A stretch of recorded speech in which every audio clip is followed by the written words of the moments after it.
On a crisp autumn afternoon in the upscale Pine Grove neighborhood, where perfectly manicured lawns stretched before $1 million homes, Officer Wilson sat in his patrol car, sipping lukewarm coffee and watching the peaceful streets. He'd been working this beat for over 7 years, and he took pride in keeping this affluent area safe, though his definition of safety often came with its own set of prejudices. As the golden afternoon sun cast long shadows across the tree-lined streets, he noticed a young black teenager walking along the sidewalk. The boy wore a navy blue hoodie and carried a worn backpack, his head slightly down as he focused on his phone while walking. Something about the sight immediately triggered Wilson's deeply ingrained biases he wasn't even fully aware he harbored. The teenager walked with purpose, clearly knowing where he was going. He occasionally looked up at the house numbers, double-checking his path, which only served to heighten Wilson's unfounded suspicions. In any other circumstance, this would have looked like a typical student heading home from school or the library. But Wilson's prejudiced lens distorted the innocent scene into something suspicious. Wilson pulled his patrol car alongside the curb and watched through his rearview mirror. The boy's backpack looked heavy with books, and a library card dangled from one of the zippers, catching the sunlight. But instead of seeing these as signs of a studious young person, Wilson's mind created scenarios of potential wrongdoing. Stepping out of his vehicle, Wilson's hand instinctively rested on his belt as he called out, "Hey you! Stop right there!" His voice carried that authoritative edge he perfected over years of service, but this time it was misplaced. The teenager stopped, turning around with a mix of confusion and something else in his eyes. A look that suggested he experienced this kind of profiling before. "Is there a problem, officer?" the boy asked, his voice steady despite the obvious tension in his shoulders. He kept his hands visible, a sad testament to lessons many young black men learn too early in life. Wilson approached with unwarranted aggression, his questions sharp and accusatory. "What are you doing in this neighborhood? Where are you coming from? Where are you headed?"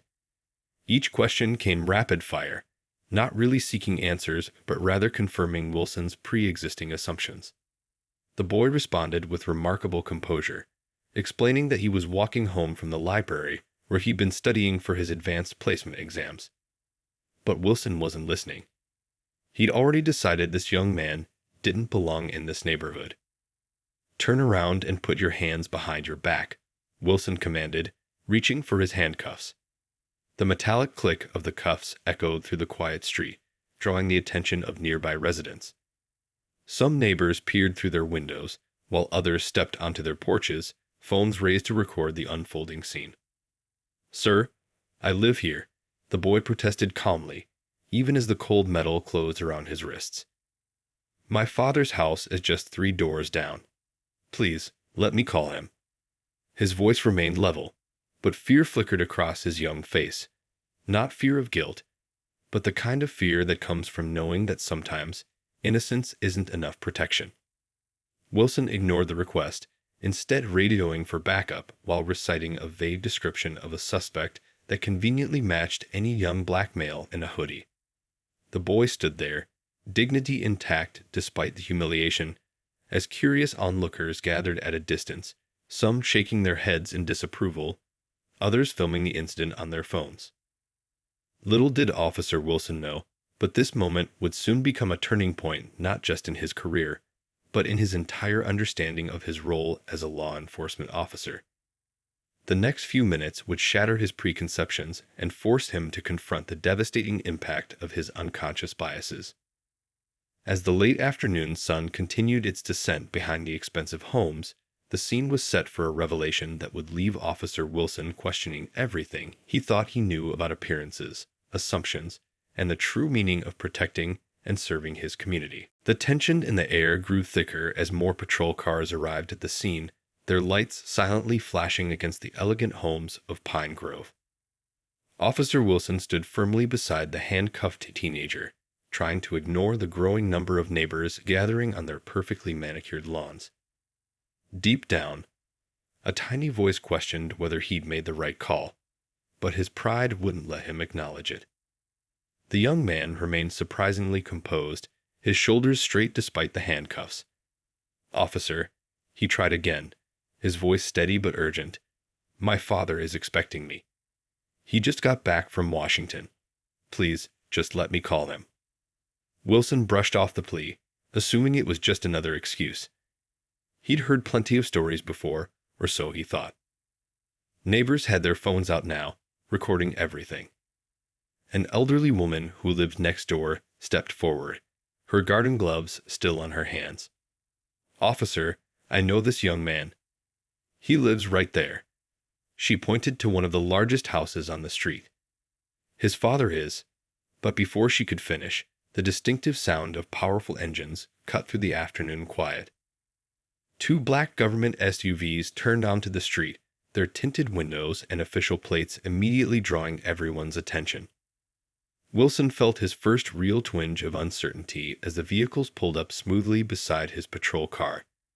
The front door of the lead SUV opened, and time seemed to slow down.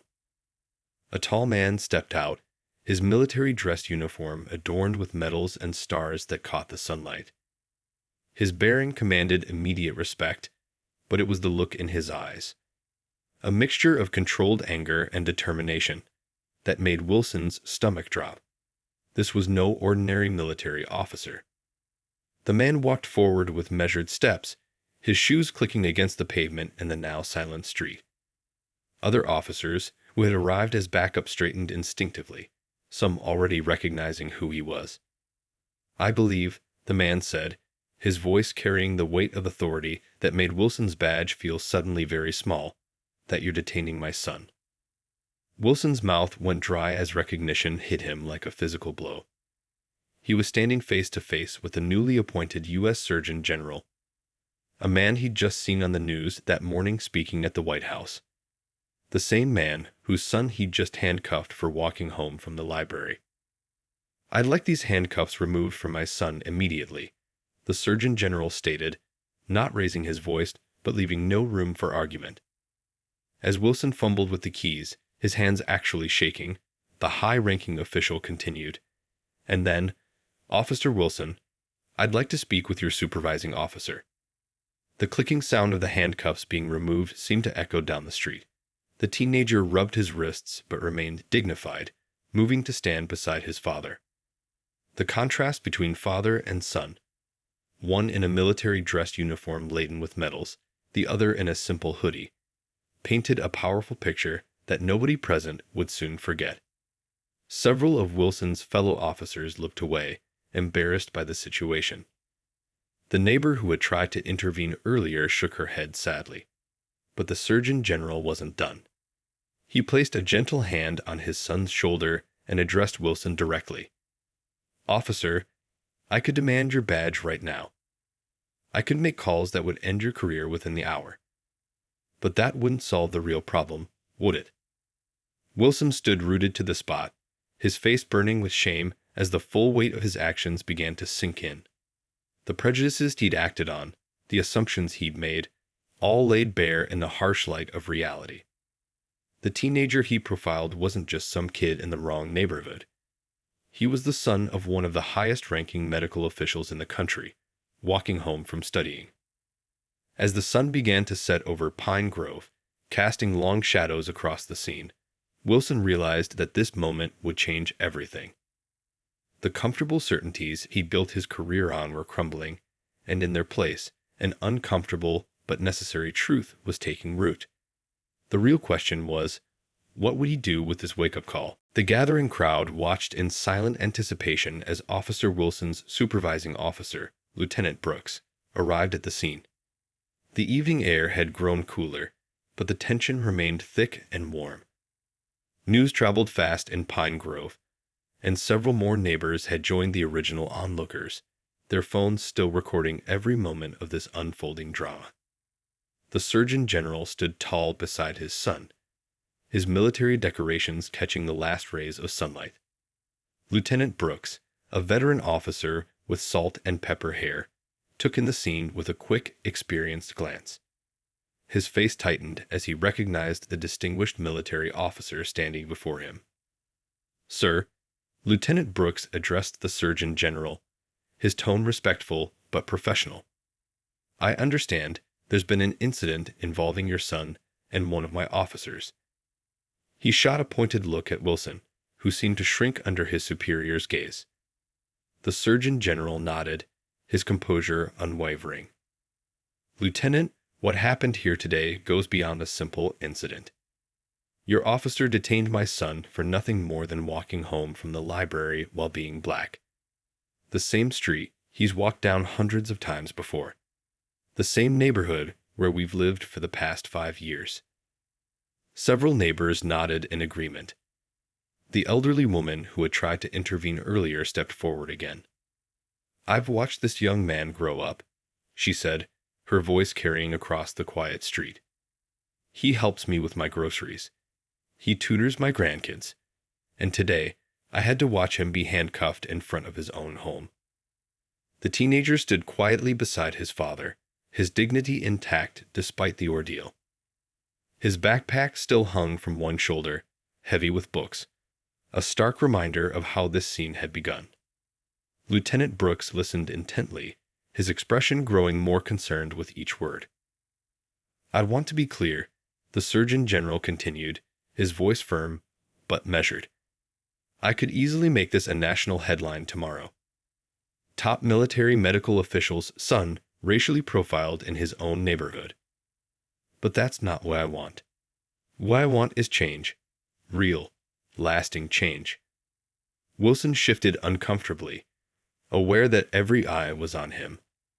The phones recording the scene seemed to multiply, and he could almost feel a social media storm brewing. But what happened next surprised everyone. The Surgeon General turned to address Officer Wilson directly. Officer, you made a mistake today. A serious one. But mistakes, even painful ones, can become opportunities for growth. I'm willing to work with your department to turn this into something positive, if you're willing to do the real work required. Lieutenant Brooks straightened up, seeing an opportunity where there could have been disaster. Sir, what exactly did you have in mind? The high-ranking official gestured to the gathered crowd, the mix of faces reflecting the complexity of the moment. Your department has a community engagement program, correct? And I believe there's a new bias training initiative in development. I'd like to help expand both. Make them more effective, more meaningful. His son, who had remained quiet throughout the exchange, finally spoke up. Dad, are you sure? After what just happened? His voice carried no anger, just genuine curiosity about his father's choice. The Surgeon General squeezed his son's shoulder gently. Sometimes, son, the hardest moments can lead to the most important changes. Officer Wilson made a mistake today, but if he's willing to learn from it, maybe we can prevent other families from going through the same thing. The crowd had grown quieter, listening intently. Even the phones had lowered slightly, as people sensed they were witnessing something more significant than just another viral moment of conflict. Lieutenant Brooks nodded slowly, understanding the gravity of the opportunity being offered. Sir, we would be honored to work with you on this. And Officer Wilson, he turned to his subordinate, will be the first to participate in the enhanced training program. As the evening settled over Pine Grove, the scene began to disperse. But something had shifted in the air, a sense that maybe, just maybe, this painful moment could become the catalyst for real change. The Surgeon General's son picked up his dropped library card from the ground, a simple reminder of how ordinary the afternoon had started and how extraordinary it had become. In the days following the incident at Pine Grove, the local police department's training room buzzed with unusual energy. Officer Wilson sat in the front row, his uniform pressed but his shoulders tense as he faced his first day of the Enhanced Bias Training Program. The room was filled with other officers, some there voluntarily, others strongly encouraged to attend. The door opened, and conversations hushed as the Surgeon General walked in, today dressed in civilian clothes, but carrying the same commanding presence. Behind him came his son, now wearing a neat button-down shirt instead of the hoodie that had sparked the infamous incident. Several officers shifted uncomfortably in their seats, remembering the viral videos that had circulated. "Good morning," the Surgeon General began, his voice filling the room naturally. "I'm not here today as a military officer or a government official. I'm here as a father, a community member, and someone who believes in the possibility of change." He paused, letting his words sink in. "And more importantly, I'm here because one officer's mistake has given us all an opportunity to do better." Officer Wilson felt the weight of every eye in the room. His face burned, but he forced himself to sit straight and face the man whose son he had wrongfully detained. The Surgeon General met his gaze with neither anger nor judgment, just a steady determination that somehow made Wilson feel both uncomfortable and hopeful. The teenager stepped forward, standing beside his father. "Last week," he began, his voice clear and confident, "I was just walking home from the library. I had my AP Physics textbook, 3 reference books, and a practice exam in my backpack." He lifted the same backpack from that day. "But none of that mattered, did it, Officer Wilson? All you saw was the color of my skin." The room grew so quiet you could hear the hum of the fluorescent lights. Wilson swallowed hard, but didn't look away. This was part of his learning process, facing the reality of his actions head-on. The Surgeon General placed a hand on his son's shoulder. What happened that day could have ended very differently. It could have become another tragic headline, another reason for communities to distrust law enforcement. Instead, we're turning it into a catalyst for change. He walked to the whiteboard and wrote 3 words: recognition, understanding, change. The marker squeaked against the board, the sound sharp in the silent room. These aren't just words. They're steps each of us needs to take. First, we must recognize our biases, conscious and unconscious. Then, we need to understand where they come from and how they affect our actions. Finally, we must actively work to change them. Officer Wilson found himself taking notes, his pen moving almost automatically. Around him, other officers were doing the same. The Surgeon General's son had moved to stand by a projector, and images began to appear on the screen, statistics, studies, but also personal stories. "Let me tell you about my first science fair project," the teenager said, clicking to a photo of a younger version of himself standing proudly beside a complex display. "I won first place. The same day, at the store afterward, still wearing my medal, I was followed by security." He clicked through more photos. Academic achievements, community service, family moments. Each time, I was the same person. But people's assumptions about me changed based on where I was and what I was wearing. The training session continued, mixing personal experiences with professional insights.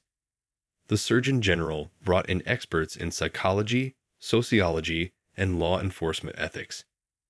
But what made the biggest impact were the honest, sometimes uncomfortable discussions that followed. As the morning wore on, Officer Wilson found himself raising his hand, then standing up.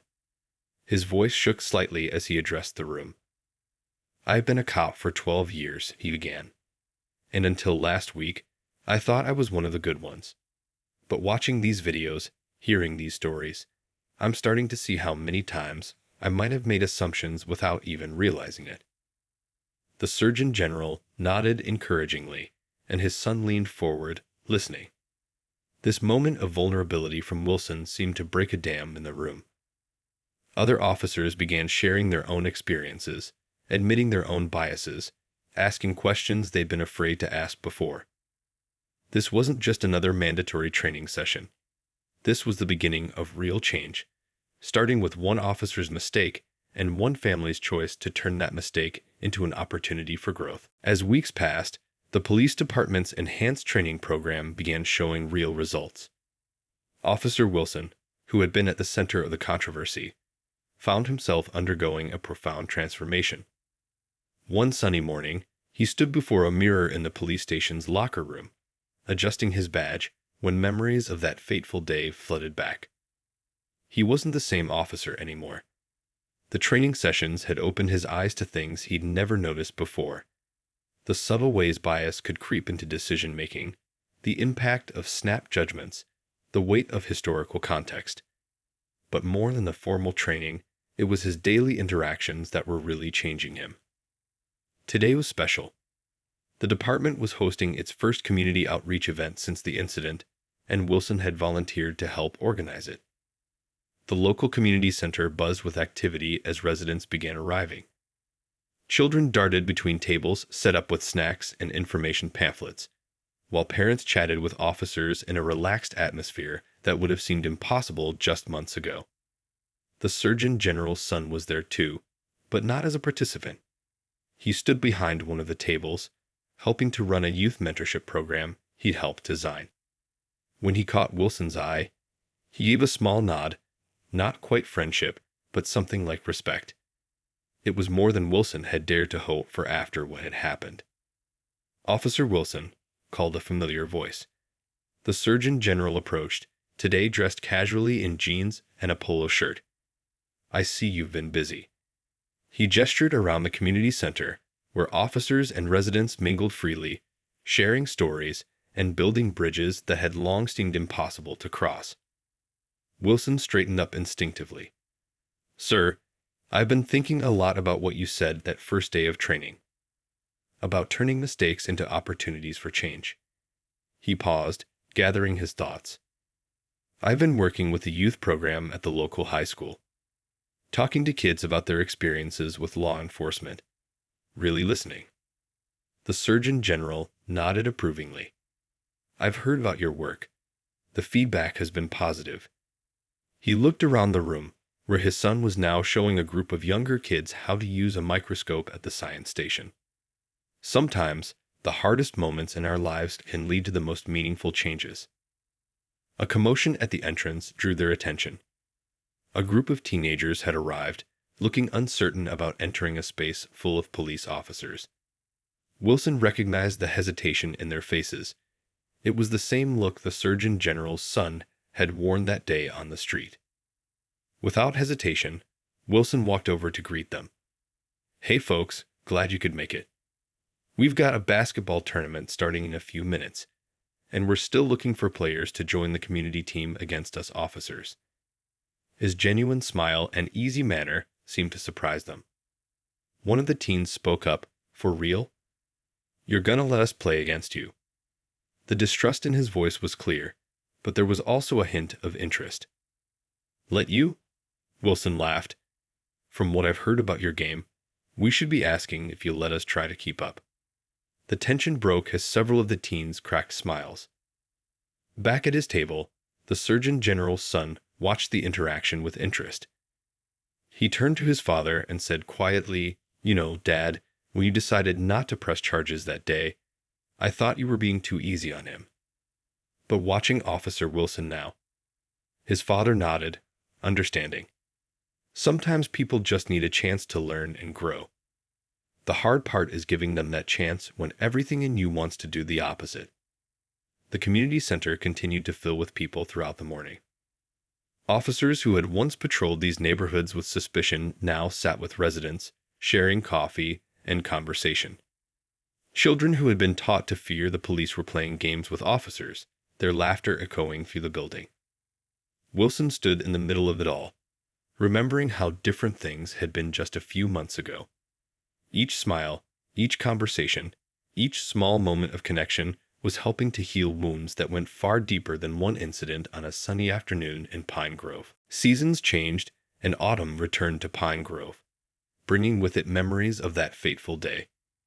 Officer Wilson now found himself back on the same street where everything had changed, but this time, he was there for a very different reason. The police department was hosting its first Walk and Talk program, where officers walked through neighborhoods alongside community members, breaking down barriers one conversation at a time. As Wilson walked down the familiar sidewalk, he noticed the same elderly woman who had tried to speak up during the incident tending to her garden. She looked up, recognized him, and to his surprise, waved him over. "Officer Wilson," she called out, "I've been hearing good things about your work with the youth program." Wilson stopped, feeling a mix of shame and hope as he remembered her attempt to prevent his mistake that day. "Ma'am, I never properly apologized to you for not listening when you tried to tell me the truth about the Surgeon General's son." She stood up, brushing dirt from her gardening gloves.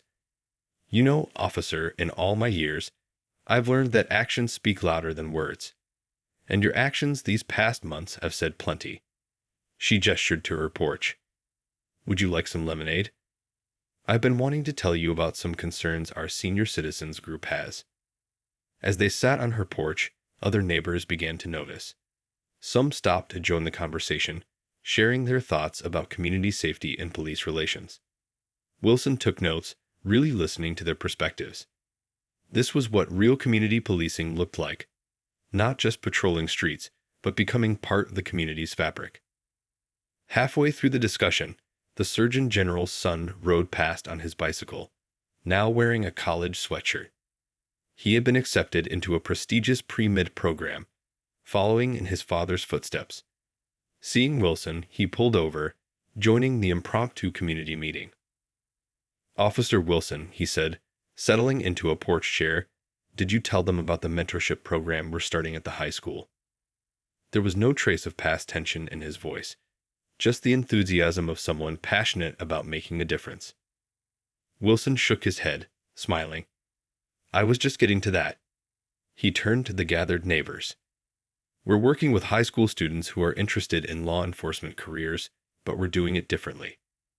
Before they learn anything about policing, they spend time learning about the communities they might serve." The elderly woman nodded approvingly. "That's exactly what we need. Officers who understand our community before they try to police it." Others murmured in agreement, and soon the porch discussion turned into a brainstorming session for the mentorship program. As the afternoon wore on, more neighbors joined the conversation. Someone brought out cookies, another person carried over folding chairs from their garage. The initial walk and talk program had transformed into something organic and meaningful, a true community dialogue. Wilson couldn't help but marvel at the change. A year ago, he had stood on this very street, his prejudices leading him to make a terrible mistake. Now, here he was, sitting with the same community members, working together to build something positive. The Surgeon General's son caught his eye and gave him a knowing look. They both understood the significance of this moment. What had started as a confrontation had grown into collaboration, proving that change was possible when people were willing to learn from their mistakes. As the sun began to set over Pine Grove, casting long shadows across the gathered group, Wilson realized something profound. True police work wasn't about power or control. It was about service, understanding, and being part of the community you swore to protect. The badge on his chest felt different now, not as a symbol of authority, but as a reminder of responsibility and the ongoing journey toward genuine understanding and trust. The evening wrapped up with plans for future meetings and programs. As Wilson walked back to his patrol car, he heard the elderly woman call out, "Same time next week, officer." He turned and nodded, knowing that each such conversation was another step toward healing old wounds and building a better future for their community. The high school gymnasium buzzed with anticipation as Officer Wilson adjusted the microphone at the podium. Looking out at the sea of faces, students, parents, fellow officers, and community members, he took a deep breath. Today, a year after the incident that changed his life, he was about to share his story with the next generation of police officers and community leaders. The Surgeon General sat in the front row, now a familiar presence at these events. His son, home from his first semester of pre-med studies, sat beside him. Both had become unexpected allies in Wilson's journey of transformation, and their presence today meant more than words could express. A year ago, Wilson began, his voice steady but humble. "I made a mistake that could have ruined lives. I let my biases control my actions, and I almost destroyed a young man's trust in law enforcement forever." He paused, making eye contact with various audience members. "But instead of ending my career, that mistake became the beginning of my real education as a police officer." In the audience, several of Wilson's fellow officers nodded. They had witnessed his transformation firsthand, from a cop who saw threats where none existed to an officer who truly served and protected his community.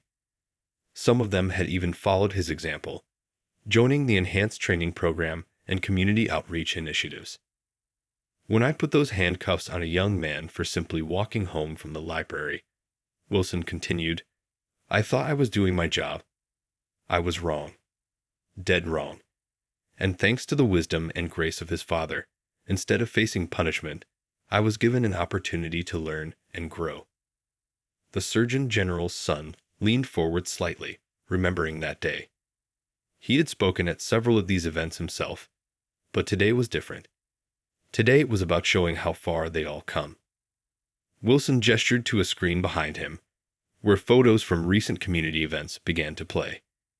Images of police officers playing basketball with local teens, helping elderly residents with groceries, and participating in community cleanup events flashed by.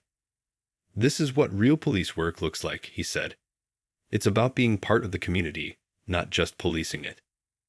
A group of teenage students in the back row whispered among themselves, pointing to a photo where they appeared alongside Officer Wilson at a recent mentorship program. Their excitement was visible. They were part of the change they wanted to see. But the most important lesson I learned, Wilson continued, his voice growing more passionate, is that change isn't just about attending training sessions or memorizing new protocols. It's about opening your heart to uncomfortable truths. It's about admitting when you're wrong and being willing to do better. The elderly neighbor who had witnessed the original incident stood up slowly, supported by her granddaughter. Officer Wilson, she called out, her voice carrying across the gym. Tell them about the difference in our neighborhood now. Tell them how things have changed. Wilson smiled warmly at her. Pine Grove isn't just a patrol route anymore. It's a community where officers and residents work together. Where kids don't run from police cars, they wave at them. Where elderly residents have officers' direct numbers for wellness checks. Where young people feel safe walking home from the library, regardless of what they're wearing or what they look like. The Surgeon General's son stood up next, addressing the crowd himself. A year ago, I was handcuffed on my own street. Today, I'm working with Officer Wilson to design programs that will help future officers understand the communities they serve before they ever put on a badge. The gymnasium erupted in applause. But Wilson raised his hand for quiet. This isn't a success story yet, he said soberly.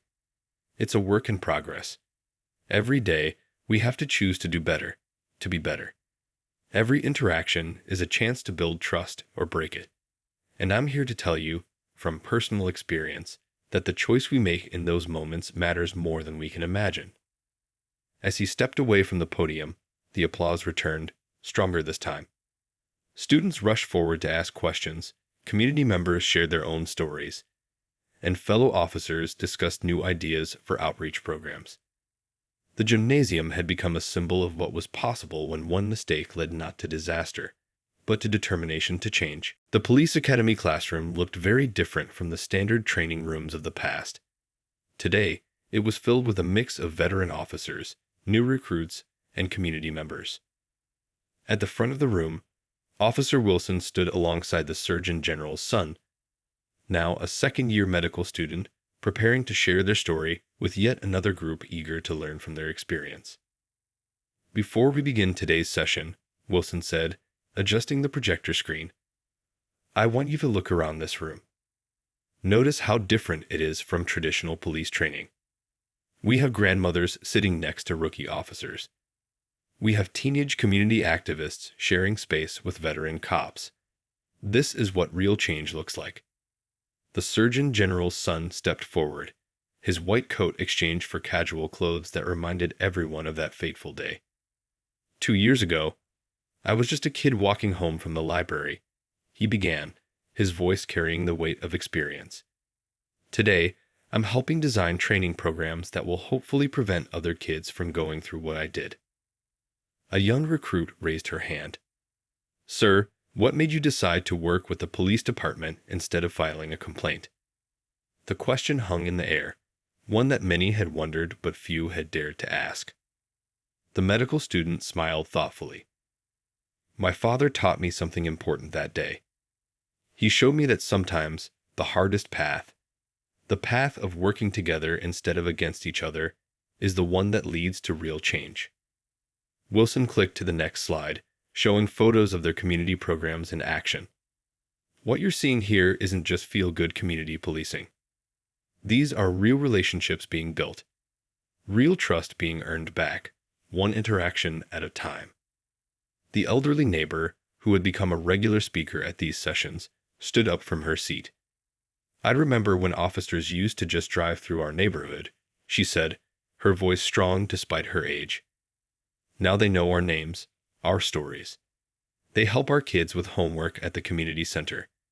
They check on our seniors during heat waves. That's what protecting and serving should look like. A veteran officer in the back raised his hand. I've been on the force 20 years, he said, his voice gruff with emotion. Watching how this program has changed things. It's made me rethink everything I thought I knew about being a good cop. The session continued with practical exercises. Officers and community members paired up, sharing experiences and perspectives. They role-played different scenarios, but with a crucial difference. Each situation was examined from multiple viewpoints, with community members offering insights that many officers had never considered before. The key, Wilson explained, watching the groups work together, is understanding that our job isn't just about enforcing laws. It's about serving people. And you can't serve people you don't understand. The medical student added, and understanding comes from listening.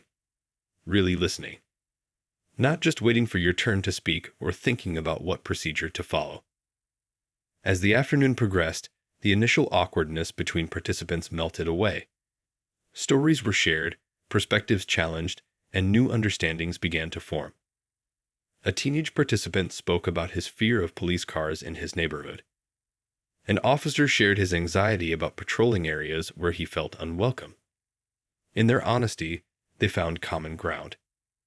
This, Wilson said, gesturing to the open dialogue happening around the room, is what I wish I had experienced before that day in Pine Grove. Maybe then, I would have seen a student walking home instead of jumping to conclusions based on prejudice. The session ended with a powerful exercise. Each participant wrote down one commitment they would make to build trust in their community. As they shared their promises aloud, the room filled with hope, not the shallow optimism of easy solutions, but the deep hope that comes from people willing to do the hard work of real change.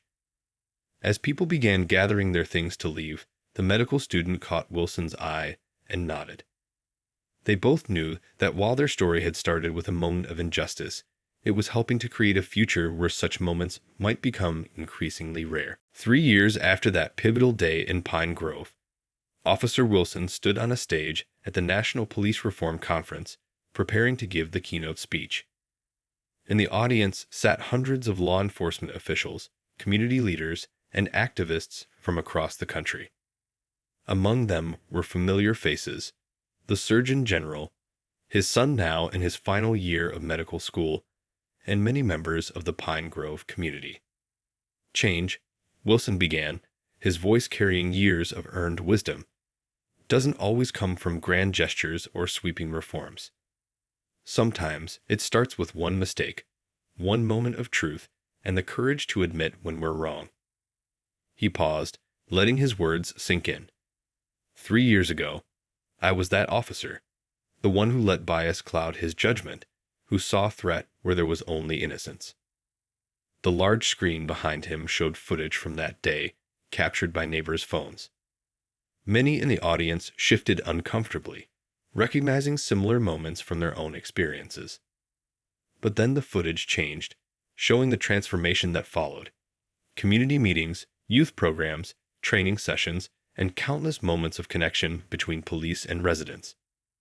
What you're seeing isn't just a success story, Wilson continued. It's a roadmap. Every program we developed, every bridge we built, started with one simple truth. We needed to change, and that change had to begin with us. The medical student stood up, now wearing his clinical rotations coat. Officer Wilson asked me to share something with you today, he said, his voice strong and clear. 3 years ago, he put handcuffs on me for walking home from the library. Yesterday, I helped save the life of his nephew in the emergency room. That's what real change looks like. Applause rippled through the audience, but Wilson raised his hand. The real heroes of this story aren't standing on this stage. They're sitting in this room, the community members who chose to give us another chance, the officers who were willing to confront their own biases, the young people who helped us understand their fears and hopes. The elderly neighbor from Pine Grove, now using a walker but still sharp as ever, spoke up from her seat. "Tell them about the graduation rates," she called out, pride evident in her voice. Wilson smiled. "In the 3 years since we started our youth mentorship program, high school graduation rates in our district have increased by 30%. College acceptance rates are up. And here's a number that really matters. Complaints against officers are down by 70%. The Surgeon General stood next, addressing the crowd. "But the most important numbers can't be measured," he said. "How do you quantify trust? How do you measure the feeling of safety a young person has walking home from school? How do you put a number on hope?" As the conference continued, police departments from across the country lined up to learn more about Pine Grove's programs. But Wilson made sure they understood this wasn't a quick fix or a simple solution. It was about daily choices, constant learning, and the willingness to see people as people, not statistics or stereotypes. The day ended with a commitment ceremony, where departments and community leaders pledged to work together for real change. As Wilson watched, he remembered that afternoon 3 years ago, when his worst mistake had become his greatest opportunity for growth. The medical student approached him afterward, extending his hand. "You know," he said thoughtfully, "that day could have ended so differently. But look at all the lives that have been changed because it didn't." Wilson took his hand, remembering the cold metal of handcuffs he had once placed on those same wrists. "The hardest lesson I learned," he replied, "was that being a good police officer isn't about power or control. It's about service, understanding, and the courage to admit when we're wrong." As the conference hall emptied, the future felt different. Not perfect, not solved, but full of possibility. The story that had started with bias and fear had transformed into one of hope and change, proving that even the darkest moments could lead to the brightest transformations. The end.